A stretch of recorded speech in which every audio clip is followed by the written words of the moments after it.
तो हेलो दोस्तों। तो अभी हम लोग दिखाएंगे कि हम लोग किस तरह से असाइनमेंट लिखते हैं या फिर किस तरह से क्वेश्चन आप लोग को एग्जाम में लिखना है। इसी तरह से असाइनमेंट भी लिखना होता है। तो सबसे पहले अगर आप लोग असाइनमेंट लिख रहे हो ना, तो सबसे पहले ऊपर कॉलेज में नाम लिख लो, ठीक ना, डिपार्टमेंट लिख लो, सब कुछ लिख लो। उसके बाद बीसीए का जो भी फुल फॉर्म है वो भी लिखा हुआ है, ठीक ना। ये बेसिकली फोकस जो है बीसीए वालों के लिए है। पर आप लोग अगर कंप्यूटर साइंस इंजीनियरिंग से अगर आप लोग पॉलिटेक्निक कर रहे हो या फिर बीटेक कर रहे हो या बीसीए कर रहे हो, ये सबके लिए इम्पोर्टेंट है। ओके। तो ये सेमेस्टर वन का है। सेमेस्टर वन यानी कि जो भी वीर कुंवर सिंह से बीसीए कर रहे हैं ना, उनके लिए है, ठीक ना। यूनिवर्सिटी का नाम यहाँ पर मैं लिख देता हूँ, ठीक ना। यूनिवर्सिटी, यूनिवर्सिटी,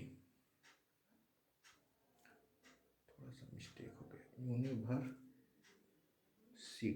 यूनिवर्सिटी हम लोग का हो जाएगा VKSU, ठीक ना। VKSU यानी कि वीर कुंवर सिंह यूनिवर्सिटी। अगर वीर कुंवर सिंह यूनिवर्सिटी से आप लोग बीसीए कर रहे हैं तो अच्छी बात है। और अगर नहीं कर रहे हैं, अगर बीटेक कर रहे हो, बीसीए कर रहे हो, तो सबके लिए इम्पोर्टेंट है। क्योंकि मैं इसमें आपको बताऊंगा यहाँ पर एक्सप्लेन द कंप्यूटर सिस्टम, ठीक ना। कंप्यूटर सिस्टम के बारे में बताऊंगा, ओके। और दिखाऊंगा भी और समझाऊंगा भी, ओके। एक एक बात को दिखाऊंगा। चलिए, तो सबसे पहले सुनिए ध्यान से, ठीक ना। ध्यान से सुनिएगा। तो क्वेश्चन नंबर वन में लिख चुका हूँ, ठीक ना। तो क्वेश्चन नंबर वन में जो लिखा हुआ है वो बोल रहा है, इसको साइड में हटाते हैं। अगर आप लोग लिख रहे हो ना, तो सबसे पहले आप लोग क्या करो ना कि दो कलर का, कम से कम दो कलर का कलम लो। स्केल लो, स्केल मेरे पास मिल नहीं रहा था तो बस मैं इसको ले लिया। उसके बाद एक पेंसिल ले लो। उसके बाद ये कटर, और हो सके तो इरेजर भी ले लो, अच्छी बात है। ओके। अब सुनो ध्यान से, अब सुनो ध्यान से। क्या बोलते हैं इसको, इसको इधर ध्यान ध्यान सुनो, इधर ध्यान से, ठीक ना। कि क्वेश्चन नंबर वन है हम लोग का, वो बोल रहा है कि एक्सप्लेन द कंप्यूटर सिस्टम, ठीक ना। अ कंप्यूटर सिस्टम, आंसर में यहाँ पे लिखा हुआ है, a computer system is an electronic device. Computer कैसा होता है? इलेक्ट्रॉनिक डिवाइस होता है। इलेक्ट्रॉनिक डिवाइस कहने का मतलब दो तरह के डिवाइसेज होते हैं, मेनली दो तरह के डिवाइसेज होते हैं, एक इलेक्ट्रॉनिक और एक होता है इलेक्ट्रिकल। तो जो 220 वोल्ट पर काम करता है डायरेक्ट, उसको हम लोग इलेक्ट्रिकल डिवाइस बोलते हैं। जैसे मोटर डायरेक्ट 220 वोल्ट पर काम करता है तो हम लोग उसको इलेक्ट्रिकल डिवाइस बोलते हैं। लेकिन जो कंप्यूटर होता है उसके वो भी 220 ही वोल्ट ही लेता है, परंतु उसके छोटे छोटे कंपोनेंट जो होते हैं ना, वो 220 वोल्ट पर वर्क नहीं करते हैं। वो 12 वोल्ट यानी कि बैटरी के वोल्टेज पर वर्क करते हैं। 12 वोल्ट 20 वोल्ट पर ऐसे ऐसे करके डिफर करता रहता है, डिफर, ठीक ना। इसलिए हम लोग उसको इलेक्ट्रॉनिक डिवाइस बोलते हैं। या फिर जो ये डीसी करंट पर भी काम करता है, डीसी करंट पर। चलो छोड़ो, आगे बढ़ते हैं। तो computer system is an electronic device. आप लोग कंप्यूटर सिस्टम देखे होंगे, दैट प्रोसेस डेटा, जो डेटा को प्रोसेस करता है। क्या करता है? डेटा को प्रोसेस करता है। टू प्रोड्यूस मीनिंगफुल इंफॉर्मेशन, मतलब वो डेटा को क्यों प्रोसेस करता है? कुछ मीनिंगफुल, कुछ अर्थपूर्ण इंफॉर्मेशन या जानकारी देने के लिए आपको वो डेटा को प्रोसेस करने का काम करता है। It consist of 4 primary component. ये जो मेन प्राइमरी यानी कि मेन जो है वो 4 पार्ट्स में डिपेंड करता है, 4 पार्ट्स पर डिपेंड करता है, ठीक ना। पहला होता है इनपुट यूनिट, यानी कि देखो 4 पार्ट कौन कौन से होते हैं? Input, processing unit, storage unit, और एक और हम लोग का होता है वो होता है आउटपुट यूनिट। एक और होता है आउटपुट यूनिट, ठीक ना, आउटपुट यूनिट। अब सुनो ध्यान से, आगे सुनो। तो प्रोसेसिंग इनपुट यूनिट जो हम लोग का क्या करता है, कंप्यूटर में जो भी इनपुट यूनिट होता है वो लेता है accept data from users. It, मैं यहाँ पर लिख देता हूँ थोड़ा सा और बनाकर, ठीक ना। ये क्या करता है? इट एक्सेप्ट्स, जो भी अब डेटा, जो भी यूजर है वो डेटा जो भी देता है, ठीक ना, डेटा इन्फॉर्मेशन जो भी देने का प्रयास करता है उसको इनपुट यूनिट एक्सेप्ट करता है। It accept data from users is called,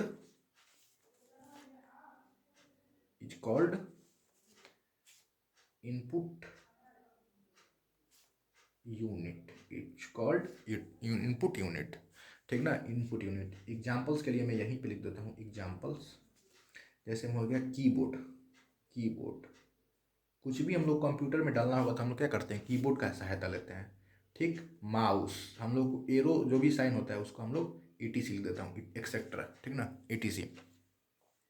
तो जो कुछ भी हम लोग डेटा डालना होता है ना, हम लोग क्या करते हैं? या तो कैमरा भी एक तरह का यूनिट इनपुट डिवाइस ही है, परंतु मेनली जो क्या होता है हम लोग का कीबोर्ड और माउस होता है। हम लोग कीबोर्ड की सहायता से हम लोग कुछ भी लेटर टाइप करना होता है टाइप करते हैं, और माउस जो होता है, माउस की सहायता से हम लोग क्या करते हैं, उसमें कुछ भी डेटा फीड या बटन क्लिक करने का ट्राई करते हैं, ठीक ना। लेकिन अगर आपका जो, सुनिए सबसे पहले ध्यान से, कि जो क्या बोलते हैं, जो कैमरा भी है वो भी इनपुट होता है, उसके थ्रू भी हम लोग डेटा को इनपुट करते हैं, ठीक ना। अभी अभी तो ऐसा ऐसा कैमरा आ गया, ऐसा ऐसा मोबाइल आ गया है जो आपके इशारा से काम करेगा, यानी कैमरा पे ट्रैकिंग करेगा, ठीक ना। तो सुनिए ध्यान से आगे। तो जो कीबोर्ड माउस होता है उसी से हम लोग क्या करते हैं, डेटा को इनपुट करते हैं। लेकिन टच स्क्रीन अभी के समय में क्या आ गया है, कीबोर्ड और माउस जो है पुराना सिस्टम हो गया है, ठीक ना, लेकिन फिर भी अभी भी चल रहा है। तो इसके बदला में क्या आ गया है, टच स्क्रीन। हम लोग टच के थ्रू भी कीबोर्ड यानी कि डेटा जो भी इंटर करना होगा, टाइप करना होगा, हम लोग कर सकते हैं। और माउस की जगह पे हम लोग डायरेक्ट क्लिक करते हैं, माउस की ज़रूरत नहीं होता है। तो एडवांस में क्या आ गया है, टच स्क्रीन, ठीक ना। और कुछ समय बाद तो हम लोग जो माइंड में सोचेंगे बस वो होता रहेगा, ठीक ना। टाइप टाइप भी नहीं करना होगा, कुछ कहना भी, मतलब कुछ समय के बाद कहना पड़ेगा, लेकिन कहने के बाद माइंड में जो भी सोचेंगे ना वो होने लगेगा। क्योंकि इलॉन मस्क ने ऐसा चिप तैयार कर लिया है जो कि जिसके द्वारा हम लोग केवल सोचेंगे ना तो कंप्यूटर में वो होगा। और इसका प्रूफ भी दिखाया गया, एक बंदर के दिमाग में वो सेट किया गया था, और वो बंदर अपने दिमाग से गेम खेल रहा था कंप्यूटर में। कुछ वो बटन वटन नहीं क्लिक कर रहा था, कुछ नहीं कर रहा था, वो दिमाग से खेल रहा था। इसका वीडियो भी इंटरनेट पर पड़ा हुआ है, आप लोग जाकर देख सकते हैं। ओके, चलो सुनो। उसके बाद हम लोग का जो सेकेंड पार्ट आता है वो होता है प्रोसेसिंग यूनिट, यानी कि जो प्रोसेस करने का काम करता है। और कंप्यूटर में कौन सा पार्ट प्रोसेस करने का काम करता है, वो करता है सीपीयू। कौन करता है, सीपीयू, ठीक है। इसी को बोलते हैं हम लोग central processing unit, central processing unit. CPU का फुल फॉर्म क्या होता है, सेंट्रल प्रोसेसिंग यूनिट। और इसको हम लोग प्रोसेसर बोलते हैं, प्रोसेसर भी बोल सकते हैं, ठीक ना। प्रोसेस करने का, जो प्रोसेस करता है हम लोग उसको क्या बोलते हैं, प्रोसेसर। तो देखो इसका definition, it process the input data is called processing unit, ठीक ना। जो भी प्रोसेस डेटा को इनपुट प्रोसेस करेगा, इनपुट डेटा को जो भी प्रोसेस करेगा, प्रोसेस मतलब उस पर वर्क करेगा। जो भी हम लोग डेटा में इंफॉर्मेशन उसमें डालेंगे कि हम लोग को ये करके दो, तो वो क्या करेगा, जो भी इनपुट डेटा रहेगा उस पर प्रोसेस करके काम करके हम लोग को आउटपुट देने का काम करेगा, ठीक ना। आउटपुट देने का काम करेगा, उसी को हम लोग क्या बोलते हैं, प्रोसेसिंग यूनिट, ठीक ना, प्रोसेसिंग यूनिट। प्रोसेसिंग यूनिट में सीपीयू होता है, सीपीयू आप लोग देखे होंगे कंप्यूटर में, लैपटॉप में तो सब एक ही में रहता है, ठीक ना। तो इसमें मेनली क्या होते हैं, प्रोसेसर यानी कि जो प्रोसेस करता है। तो आपका कौन सा जनरेशन है, कौन सा मॉडल है, कौन सा कंपनी है, उस पर डिपेंड करता है। जैसे कि अभी हम लोग का प्रोसेसर में देखने को मिलता है i3 i7 13 generation, 14th generation, ऐसे करके हम लोग को देखने को मिल जाता है, ठीक ना। चलिए आगे बढ़ते हैं। अब हम लोग का जो थर्ड पार्ट है कंप्यूटर का वो होता है स्टोरेज यूनिट। जो भी हम लोग डेटा इनपुट करते हैं उसको स्टोर करने का काम कौन करता है, स्टोरेज यूनिट। यानी कि कुछ जैसे अगर हम लोग घर में कोई सामान लेकर आते हैं तो उसका स्टोरेज रूम तो एक होता है ना कि स्टोर करके रखेंगे, या कहीं पर भी उसको स्टोर करके रखना होता है ना, घर में स्पेस होता है। तो उसी तरह से कंप्यूटर में भी स्पेस होता है जहाँ पर डेटा को क्या किया जाता है, स्टोर करके रखते हैं। जैसे ये पेज हो गया, तो पेज भी एक तरह का स्टोरिंग डिवाइस ही है, ठीक ना। बस ये कैसा एनालॉग है, डिजिटल नहीं है, ये एनालॉग सिस्टम। हम लोग इसको आंखों से पढ़ सकते हैं, ठीक ना। उसको आंखों से नहीं पढ़ा जा सकता क्योंकि वो डेटा 0 और 1 के फॉर्म में स्टोर होता है। लेकिन ये जो डेटा है वो ह्यूमन रीडेबल है। और वो जो डेटा जो मेमोरी में स्टोर रहता है वो कंप्यूटर रीडेबल होता है। और उसको हम लोग जब आउटपुट मिलता है तो वो ह्यूमन के रूप में आउटपुट मिलता है, ह्यूमन रीडेबल के रूप में, ठीक ना। ह्यूमन रीडेबल यानी कि जो आदमी पढ़ सकता है। ह्यूमन रीडेबल उसको बोलेंगे जो आदमी पढ़ सकता है, ठीक ना। इसको हाई लेवल लैंग्वेज बोला जाता है, हाई लेवल लैंग्वेज यानी कि HHL। और एक होता है लो लेवल लैंग्वेज, जिसको कंप्यूटर पढ़ता है, और वो क्या होता है, बाइनरी फॉर्म में होता है, 0 और 1 के रूप में होता है, ठीक ना। चलिए वीडियो लंबा हो रहा है, 8 मिनट 55 सेकंड का हो गया एक ही क्वेश्चन का। अब हम लोग स्टोरेज यूनिट पे देखते हैं। तो इट स्टोर्स डेटा टेम्पोररीली और परमानेंटली। क्या करता है, ये डेटा को स्टोर करने का काम करता है, या तो टेम्पोररीली कर लेगा या फिर परमानेंटली करेगा। इज कॉल्ड स्टोरेज यूनिट, या स्टोरिंग या मेमोरी कार्ड भी बोल सकते हो, ठीक ना। स्टोरेज भी बोल सकते हो, जो भी बोलना होगा बोल सकते हैं। मेमोरी कार्ड भी बोला जा सकता है। तो मेमोरी कार्ड दो तरह के होते हैं, एक टेम्पोररीली स्टोर करने वाले और एक परमानेंटली स्टोर करने वाले, ठीक ना। देखो टेम्पोरली कहे का मतलब जब तक कंप्यूटर ऑन है तब तक डेटा उस पर स्टोर रहेगा। जैसे ही कंप्यूटर गया, लाइन कटा, उसमें से लाइन गया, उसका डेटा इरेज हो जाएगा। लेकिन दो तरह के इसीलिए बनाया गया है क्योंकि टेम्पोरली जो स्टोरेज कर रहा डिवाइस होता है वो होता है रैम, ठीक। आगे मैं बताऊंगा, आगे देखो सुनो ध्यान से। There are mainly two type of storage unit used in PC. अभी के समय में, पहले के समय में बहुत सारे ईपी रोम रोम, बहुत सारे मतलब बहुत तरह के डिस्क हो गया, फ्लॉपी डिस्क हो गया, बहुत तरह के हम लोग डेटा के लिए स्टोरेज करने के लिए यूज़ करते थे। लेकिन अभी के समय में मेनली दो चीज़ ही यूज हो रहा है कंप्यूटर में, मोबाइल में, दो ही यूज हो रहा है। एक होता है रैम, एक होता है रोम, ठीक ना। तो रैम का फुल फॉर्म होता है रैंडम एक्सेस मेमोरी, और रोम का फुल फॉर्म होता है read only memory. Random access memory मतलब कहने का मतलब हम लोग उसमें कुछ चेंजिंग भी कर सकते हैं।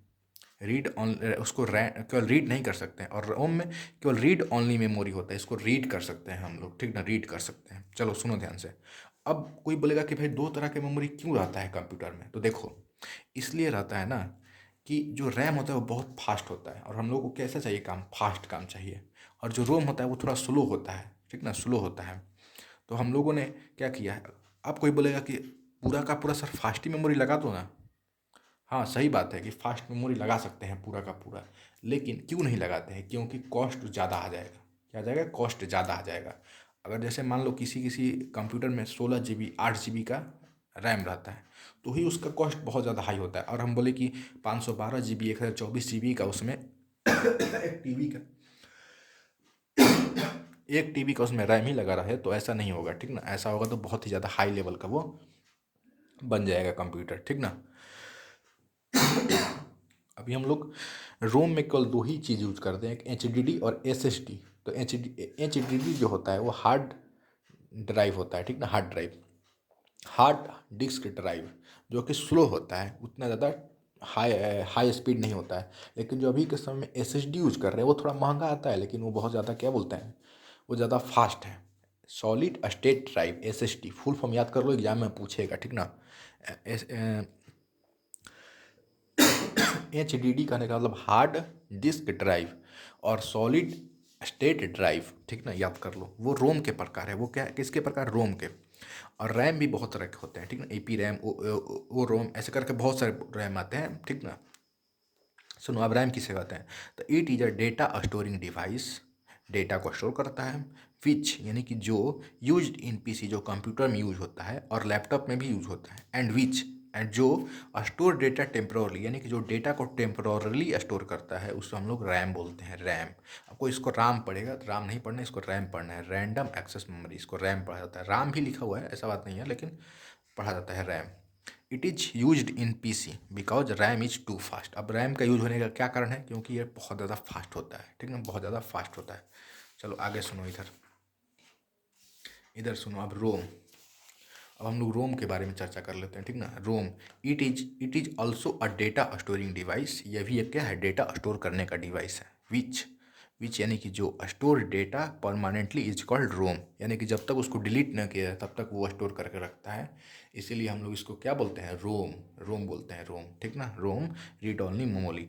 बट इसका एक खराबी ये होता है कि रोम जो होता है इज स्लोअर देन रैम, ये स्लोअर होता है, स्लो काम करता है, ठीक ना, स्लो काम करता है रैम, ठीक ना। और आगे सुनो, यहाँ पर लिखा हुआ है रैम कॉस्ट इज हाई, जो रैम का कॉस्ट होता है वो हाई होता है, एंड रोम कॉस्ट इज लो।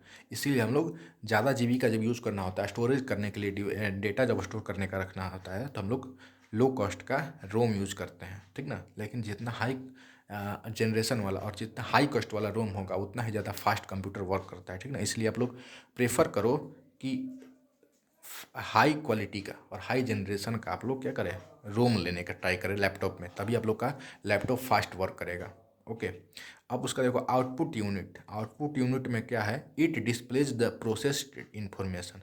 और जो भी आउटपुट डिवाइस होता है वो क्या करता है, प्रोसेस करता है डेटा को, ठीक ना, प्रोसेस करके आउट करने का काम करता है। आउट, हम लोग जो कंप्यूटर में प्रोसेस हो गया, स्टोर हो गया, सब कुछ हो गया, अब हम लोग उसको कैसे समझेंगे, और हम लोग को समझने के लिए आउटपुट डिवाइस लाया गया। आउटपुट डिवाइस यानी कि जो डेटा को शो करता है, डिस्प्ले करता है। तो डिस्प्ले करने के लिए हम लोग एग्जांपल में क्या कर ले सकते हैं, मॉनिटर, जहाँ पर डेटा हम लोग शो करते हैं। अभी आप लोग जो स्क्रीन पे देख रहे हो ना, वो भी एक तरह का मॉनिटर है या आउटपुट डिवाइस ही है, आउटपुट डिवाइस है। और टच स्क्रीन इनपुट डिवाइस है, ये भी पूछता है एग्जाम में, इसलिए ध्यान से सुन लो। जिससे डेटा इन हो उसको हम लोग इनपुट, जिससे डेटा आउट हो उसको हम लोग आउटपुट बोलते हैं। प्रिंटर, प्रिंटर से क्या होता है, प्रिंटर से डेटा आउट होता है, ठीक ना। प्रिंटर, दो तरह का प्रिंटर आ गया जिसमें स्कैनर और प्रिंटर दोनों रहता है, ठीक ना। तो जो केवल प्रिंट करता है उसको हम लोग क्या बोलते हैं, आउटपुट डिवाइस बोलते हैं। लेकिन जो स्कैन करता है उसको हम लोग इनपुट डिवाइस बोलते हैं, क्योंकि वो डेटा इन कर रहा है कंप्यूटर में। अब एग्जाम्पल में लिखा हुआ है, so at the end we can say computer is a very important thing in the world because computer is too fast नहीं, टू फास्ट वर्क करता है और हम लोग का सारे काम कर सकता है। ओके, सारे काम ये कर सकता है। इस तरह से हम लोग नोट्स बना सकते हैं, या फिर क्या बोलते हैं, असाइनमेंट को लिखा जा सकता है, ठीक ना। और मैं ये भी बात बोलना चाहूँ तो बोल सकता हूँ यहाँ पर कि रोम दो प्रकार के होते हैं, HHD और एक। तो मैं क्या करता हूँ, यहाँ पर बना ही देता हूँ, पिक्चर ही ड्रॉ कर देता हूँ, ठीक ना। देखो, तो यहाँ पर मैं लिख देता हूँ रोम। Read only memory. ये कितने तरह के होते हैं? दो तरह के होते हैं। पहला, दो तरह के होते हैं। पहला क्या हो जाएगा, हम लोग का हो जाएगा HDD, ठीक। और सेकंड हो जाएगा हम लोग का SSD, ठीक ना, SSD। बैक साइड पे जब भी लिखना है, जो भी लिखना है उसको क्या लिखना है, पेंसिल से लिखना है असाइनमेंट पेज पर, ठीक ना। देखो इधर ध्यान से देखो, बैक साइड वाइट है, क्लीन है, और इधर क्या है, इधर लाइनिंग है। असाइनमेंट पेज इसी पर लिखा जाता है, ठीक ना, असाइनमेंट पेज इसी पर लिखा जाता है। यानी कि हम लोग पीछे की कोई भी पिक्चर ड्रॉ कर सकते हैं, ठीक ना। तो रैम के दो प्रकार हो गए। तो हम लोग क्या करेंगे यहाँ पर, इस तरह से हम लोग ऐसे बना देते हैं, ठीक ना, ऐसे बना देते हैं कि एक होता है HDD और एक होता है SSD। और हम लोग यहाँ पर पॉइंट डाल के लिख सकते हैं hard disk drive, hard disk drive. और यहाँ पर सेकेंड में हो जाता है हम लोग का सॉलिड स्टेट ड्राइव, ठीक ना। सॉलिड, थोड़ा सा राइटिंग नहीं बैठा है तो आप लोग कोशिश करिएगा कि अच्छे से लिखा जाए, ठीक ना। अब हम लोग यहाँ पर क्या लिख देंगे, एक और पॉइंट कि it is slower.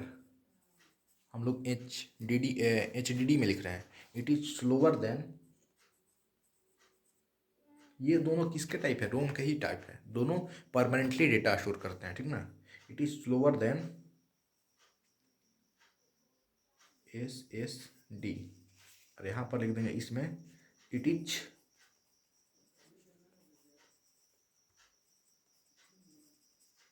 Faster than HDD, it is faster than HDD, ठीक ना। यहाँ पर लिख देंगे its cost is low, it's cost is low because ये स्लो काम करता है, इसलिए इसको स्लो यानी कम खर्चा में ये मिल जाता है, ठीक ना। उसके बाद इट्स SSD में लिख रहे हैं, ठीक ना, SSD में its cost is higher, higher than भी लिख सकते हैं, लोअर देन यहाँ पे लिख ही देते हैं, लोअर देन यानी कि SSD। ये इसका प्राइस जो होता है वो SSD से कम होता है। और यहाँ पर लिख देंगे its cost is higher than HDD, ठीक है, HDD। बीच हम लोग एक डिवाइडर लाइन भी खींच देते हैं ताकि अच्छा लगे थोड़ा सा। चलो आगे सुनो, आगे और चाहो तो और इसके बारे में ऐड कर सकते हैं। यहाँ पर अंडरलाइन कर देते हैं, ठीक है, अंडरलाइन करने से अच्छा हो जाएगा। ओके, कुछ इस तरह से किया जाता है काम। तो इतना लिखना काफ़ी होगा इसके बारे में, HDD और SSD के बारे में, ठीक है। और भी बहुत कुछ लिख सकते हैं। इसमें एक डिस्क होता है जो घूमता रहता है, इसमें कुछ मूविंग पार्ट नहीं होता है। यहाँ पर लिख सकते हैं कि it's have a moving part, it's have a moving part. यहाँ पर लिख देंगे it's have not any moving part. Okay, it's have not any moving part, ठीक ना। चलो, आप लोग स्ट्रक्चर इसका फ़ोटो देख सकते हो, ठीक ना। फ़ोटो बहुत ही सिंपल होता है, ऐसा कुछ खास फ़ोटो नहीं है, आप लोग देख सकते हो और बना भी सकते हो। आई थिंक आप लोगों को रैम, एसएसडी और कंप्यूटर सिस्टम के बारे में नॉलेज मिल गया होगा। तो इस वीडियो को यहीं पे एंड कर देते हैं और सेकंड क्वेश्चन में हम लोग क्वेश्चन किसका क्या लिखने वाले हैं और वो देखने वाले हैं। रुको, सेकंड क्वेश्चन में हम लोग देखेंगे, क्वेश्चन नंबर 2 में हम लोग देखेंगे, यहाँ पर है what is active directory, how does it work, इसके बारे में हम लोग देखने का प्रयास करेंगे और इस पर पिक्चर भी दिखाने का ड्रॉ करेंगे। और सुनो ध्यान से, एक और बात मैं बोल देता हूँ, ठीक ना। उसको देखना होगा तो सर्च कर लेना या फिर वीडियो में चले जाना, मिल जाएगा what is active directory by Ritesh sir by Vidyabhumi classes. Okay, आ जाएगा। यहाँ पर जो जो भी ब्लैक से लिखा हुआ है ना, उसको क्या करना होगा, अंडरलाइन करना होगा। तो अंडरलाइन करना भी मैं आपको सिखाई देता हूँ यहाँ पर। तो यहाँ पर क्वेश्चन नंबर 1 जो है, क्वेश्चन देखो, क्वेश्चन नंबर 1 इस तरह से मत लिखना है, ठीक ना। मैं क्वेश्चन नंबर 3 जिस तरह से लिखा हूँ आपको दिखा देता हूँ, उस तरह से ही लिखना है क्वेश्चन नंबर 3। और इसको अंडरलाइन करना है, इसको अंडरलाइन करना है, बीच में लिखना है, फिर क्वेश्चन लिखना है, फिर उसका आंसर लिखना है। तो और ज़्यादा परफेक्ट और अच्छे से निकल कर आता है। ओके, चलो, तो हम लोग क्या करेंगे, यहाँ पर अंडरलाइन कर देंगे। ट्राई करना कि जितना में टेक्स्ट है उतने में ही अंडरलाइन किया जाए तो और बेटर रिजल्ट आता है, ठीक ना। और ज़्यादा बेटर रिजल्ट देखने को मिल जाता है हम लोग को, ठीक ना।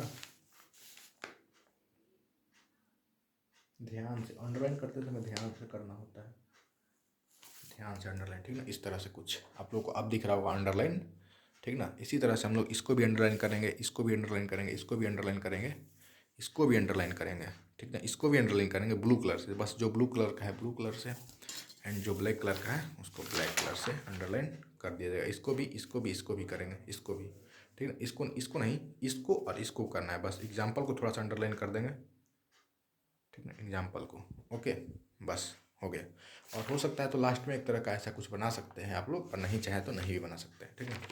चलिए, थैंक यू, धन्यवाद। कैसा लगा ये वीडियो कमेंट करके बताइए, और कोई पार्ट अगर नहीं समझ में आया हो तो कमेंट करके बताइएगा, हम आप लोग कमेंट में आपका उसका सॉल्यूशन देने का ट्राई करेंगे। ओके, चलिए, थैंक यू, धन्यवाद।